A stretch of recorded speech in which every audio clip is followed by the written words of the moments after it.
Le reportage de la rédaction ce matin, on va s'arrêter sur un chiffre, 1900. Chaque semaine en France, il y a 1900 passagers qui reviennent d'Inde où un nouveau variant du Covid fait des ravages. Certains de ces voyageurs sont en transit et repartent dans un autre pays. D'autres sont de retour chez eux en France. Et il faut évidemment, vous le savez, qu'ils aient une attestation avec une mention particulière. Officiellement, ils doivent désormais passer 10 jours en quarantaine. Les forces de l'ordre réalisent des contrôles aléatoires. Mais dans les faits, vous allez le voir, il y a sacrément des trous dans la raquette. Reportage signé ce matin, Maxime Brandstatter et Estelle Henry.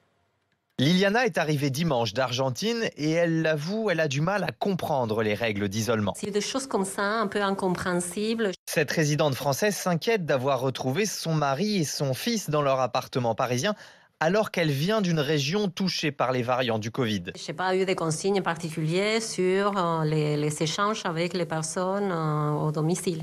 Donc avec ma famille, comment me comporter avec ma famille. Oui. Mais en tout cas, il y a eu beaucoup de maladresses. Des maladresses dans la transmission des consignes et des incohérences. Liliana s'étonne d'être en quarantaine, mais de pouvoir sortir pour faire des courses entre 10h et midi.